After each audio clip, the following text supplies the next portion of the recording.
సినిమాని ఎక్కువ సీరియస్గా తీసుకోవద్దండి. సినిమాని సీరియస్గా తీసుకోవద్దు అని చెప్పాడు కానీ ఈ సినిమానని చెప్పలేదు. అక్కడ నాకిపోయాం. మీరు ఇప్పుడు చెప్తున్నారు, ముందే చెప్పాలి కదా. వాయిదాల మీద వాయిదాలు పడ్డం, ట్రైలర్ నాకిపోవడం, ఒక్కో టికెట్ 600 చేయడం, ఇవన్నీ ప్రకృతి హెచ్చరికలని గ్రహించలేకపోయాం. 6 గంటలకి షో అని వెళ్తే వాడు 7 గంటలకి వేశాడు. అప్పుడన్నా వెనక్కి వచ్చినా 2 బీర్లు వచ్చిండేవి. మా పవనన్న కష్టం ఇండియాలోనే ఎవరు పడలేదయ్యా. ఈ సినిమానేనా దురందర్ని కొడుతుంది అన్నారు. ఇదై ఉండదులే. రేకుబాయ్ హాట్ కింగ్కి బాంబు లగాదేంగే. ఆ బాంబు ఈయన మీద ఎవరన్నేశారో, డబ్బులు ఇచ్చి ఈయన మీద ఈయన వేయించుకున్నాడో తెలీదు. హాలీవుడ్ రేంజ్ సినిమా అన్నారు.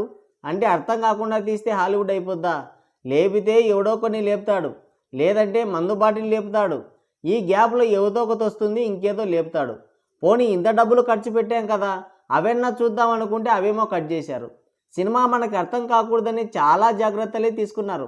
సినిమాలో ఏమన్నా అర్థమైంది ఉందా అంటే అది వేసుకునేది ఒకటే. అవి కూడా కంప్లీట్గా చూసే భాగ్యం మనకు లేదు. ఈ సెన్సారోడు ఒకడు మన పానానికి. కొంచెమైనా మానవత్వం ఉండాలయ్యా. మీరు ఫ్రీగా చూసి డబ్బులు ఖర్చు పెట్టి వచ్చిన ఆడియన్స్ని చూడకుండా చేయడం ఏంటి? ఏమయ్యా ఇంత అన్యాయం? ఇక సినిమా ఎలా ఉందంటే డిష్ అన్నాడంతే, మేము పడిపోయింది అనుకున్నాం. ఫస్ట్ హాఫ్ అన్ అవర్కి అన్నమాన్ దాటిపోయింది. డైరెక్టర్ అక్కయ్య వేసుకోవడం మీద పెట్టిన శ్రద్ధ కంటెంట్ మీద పెట్టలేదు. మొత్తం దాని మీదే ఫోకస్ పెట్టి బాగా డిజైన్ చేసింది. దరిద్రం ఏంటంటే ఆ సెన్సార్ వాడు కూడా దాని మీదే ఫోకస్ చేశాడు. ఆ కట్ చేసిన సీన్లు రేపో ఎల్లుండే యాడ్ చేస్తే ఏమన్నా కలెక్షన్లు పెరగవచ్చు. కేజీఎఫ్ తర్వాత చాలా గ్యాప్ తీసుకొని ఈ సినిమా చేశాడు యశ్ అంగుళం. 4 ఏళ్ళు కష్టపడ్డాడు ఈ సినిమా కోసం. ఆయన కష్టం ప్రతి బిట్టులో కనిపించింది. అంత పెద్ద కారుని ఊపడం అంటే చిన్న విషయమా? ఆయన ఎంత కష్టపడ్డాడో కానీ ఆడియన్స్ మాత్రం థియేటర్లో అష్ట కష్టాలే పడ్డారు. ఈ సినిమాతో ఆయన ఎక్కడికో పోతాడనుకుంటే మనల్ని ఎక్కడికి వెళ్లకుండా చేశాడు.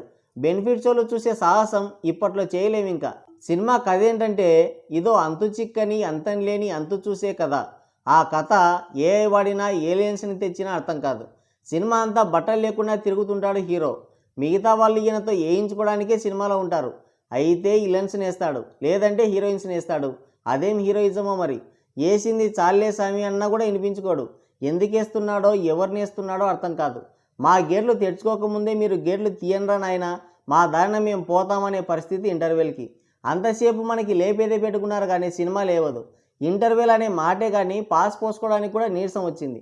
ఇక సెకండ్ హాఫ్ మొదలవ్వగానే రుక్మిణి అక్కయ్య రెడీగా ఉంటుంది అక్కడ. ఇక లేట్ ఎందుకని మళ్ళీ మొదలు పెడతారు. సరే కానివ్వండి, మాకెలాగో పండగ లేదు, గేట్లేసి మమ్మల్ని లోపల బంధించారు, ఏం చేద్దామని సర్ది చెప్పుకుంటాం. అంతలో ఒక క్లైమాక్స్, అక్కడ ఒక ట్విస్టు.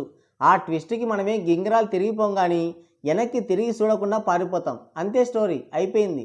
ఇక సినిమా ఎలా ఉందంటే కేజీఎఫ్ తర్వాత రేకుబాయ్ 4 ఏళ్ళు కనిపించలేదు. ఈ సినిమా తర్వాత ఇంకో 5 ఏళ్ళు కనిపించడు. కేజీఎఫ్ హ్యాంగ్ ఓవర్ నుంచి ఇంకా బయటికి రాలేదు. అవే రొట్ట డైలాగ్స్, రొట్ట ఎలివేషన్స్, అదే స్క్రీన్ ప్రజెన్స్. ఇక చాలు రేకుబాయ్. నరుక్కోవడం వేసుకోవడం అనేది సినిమా స్టోరీతో బ్లెండ్ అయితే ఓకే, కానీ వాటి కోసమే సినిమా అంటే మీరు నాకిపోవడమే కాకుండా ఆడియన్స్ని కూడా నాకిస్తారు. అయితే విలన్స్ని వేసుకుంటాడు, లేదంటే హీరోయిన్స్ని వేసుకుంటాడు. అదే సినిమా అంటే ఎలా? ఈ సినిమా ఒక అర్థం పర్థం లేని సినిమా. ఎందుకు తీశారో వాళ్ళకే క్లారిటీ లేదు. ఇక పర్ఫార్మెన్సెస్ విషయానికి వస్తే అందరూ బాగా వేసుకున్నారు. ఓవరాల్గా చెప్పేది ఏంటంటే ఇది నాకిపోయినట్టే. మనం వీడియో చేసే టైంకి అండమాన్ దాటిపోయిందని సమాచారం. ఏ రాడార్లకు కూడా చిక్కడం లేదంట. మరి సినిమాలో బాగా వేసుకున్నారా లేదా? మీరేమంటారు? కింద కామెంట్ చేయండి. సో గైస్, ఇది రివ్యూ. మరో మంచి వీడియోతో మళ్ళీ కలుద్దాం. Thank you, take care, bye bye.